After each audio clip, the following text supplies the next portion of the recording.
बेहद अफसोस की बात है कि अजमेर शरीफ दरगाह 800 साल पुरानी दरगाह को सर्वे की हिदायत दे दी गई और उससे 4 दिन पहले अभी वो उसकी आग ठंडी भी नहीं हुई। वो मस्जिद संबल की मस्जिद में उत्तर प्रदेश में जो तनाव फैला हुआ है, जहां पे हमारे 5 बेकसूर बेगुनाह गरीब मासूम जाने चली गई और अब नया विवाद खड़ा कर दिया गया अजमेर शरीफ का 800 साल पुरानी दरगाह का।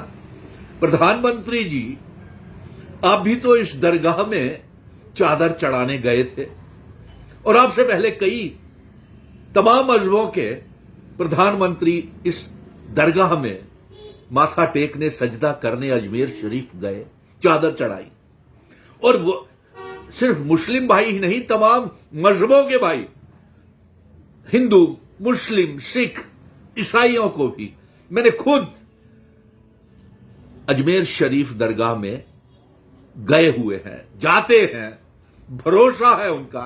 लेकिन आज ये कौन सी साजिश की जा रही है कि पहले संबल का विवाद खड़ा कर दिया मस्जिद का, वो भी ठंडा नहीं हुआ, अब अजमेर शरीफ का विवाद खड़ा कर दिया। आखिर प्रधानमंत्री जी 1947 में एक कानून नाफिज हुआ था, जब देश का बंटवारा हुआ था, जो लोग उस तरफ जाना चाहते थे सरहद के, वो उधर चले गए। जो भारत में, हिंदुस्तान में रहना चाहते थे, वो यहाँ रहे, चाहे वो हिंदू थे, मुस्लिम थे, सिख थे, ईसाई थे, तमाम मजहबों के लोग अपनी मर्जी से भारत हिंदुस्तान में रहे। और उस समय ये कानून आइन में, कॉन्स्टिट्यूशन ऑफ इंडिया में ये दर्ज हुआ कि जितनी भी मंदिर, मस्जिद, गुरुद्वारे, चर्चेज जिस ढांचे में हैं, मंदिर मस्जिदें, वो उसी ढांचे के तहत रहेगी और उससे छेड़खानी नहीं की जाएगी। लेकिन ना जाने 2014 के बाद यह कैसी सरकार आई है, उससे पहले 75 साल पहले कभी ऐसी बातें नहीं हुई कि मस्जिद की खुदाई की जाए, सर्वेस किए जाएं और मजहबों के बीच में नफरतें पैदा की जाएं, नफरतों की दीवारें पैदा की जाएं। ऐसा कभी नहीं था। फिर बताइए, जब यह कानून की धज्जियां क्यों उड़ रही हैं, हमारे इंडियन कॉन्स्टिट्यूशन की धज्जियां क्यों उड़ाई जा रही हैं, और क्यों एक कोर्ट ने हिदायत जारी कर दी कि अजमेर शरीफ को, मैं सुप्रीम कोर्ट से गुजारिश करूंगा कि जिस कोर्ट ने यह हिदायत जारी की है कि अजमेर शरीफ को सर्वे किया जाए, उसे जल्द से जल्द रोका जाना चाहिए। और अफसोस इस बात का है कि प्रधानमंत्री जी, आप क्यों खामोश हैं? ना आपका कोई बयान संबल की मस्जिद में आया, ना आपका बयान कोई अजमेर शरीफ के ऊपर आया, ना बांग्लादेश में जो हो रहा है उसके ऊपर भी नहीं आया, गौतम अडानी के ऊपर भी नहीं आया। अरे जम्मू कश्मीर में भाईचारे का भाईचारा है। यहां हमारे मुस्लिम भाई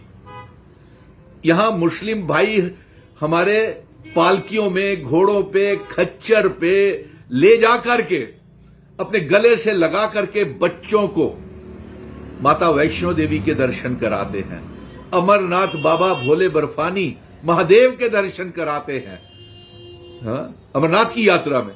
आप ये कैसी नफरतें पैदा कर रहे हैं? कैसी नफरतें पैदा करके क्या आप भारत का, हिंदुस्तान का बंटवारा कराना चाहते हैं, या फिर कोई साजिश है जो अपनी नाकामयाबियों को छुपाना चाहते हैं? क्योंकि देश को 2014 के बाद सिवाय बेरोजगारी के, गरीबी के, महंगाई के और कुछ हासिल नहीं हुआ। तो लोगों को, देश के लोगों को मजहबी राजनीति में डाल दो, उनका बंटवारा कर दो, इसलिए आप ये कर रहे हैं। और अफसोस की बात यह है, मैं सुप्रीम कोर्ट से फिर से गुजारिश करूंगा कि इसका असर हमारे जम्मू कश्मीर पे भी हो सकता है, पूरे देश को कमजोर हो सकता है, और एक ऐसे माहौल ना क्रिएट किया जाए, पैदा ना किया जाए, जिससे ऐसे हालात हो और मजबूरन अगर इसको रोका नहीं गया, इस सर्वे को रोका नहीं गया अजमेर शरीफ के, तो भाईचारे को कायम रखने के लिए मैं भूख हड़ताल के ऊपर भी बैठूंगा, क्योंकि हम हिंदुस्तान को मजबूत भारत बनाना चाहते हैं, मजबूत हिंदुस्तान बनाना चाहते हैं।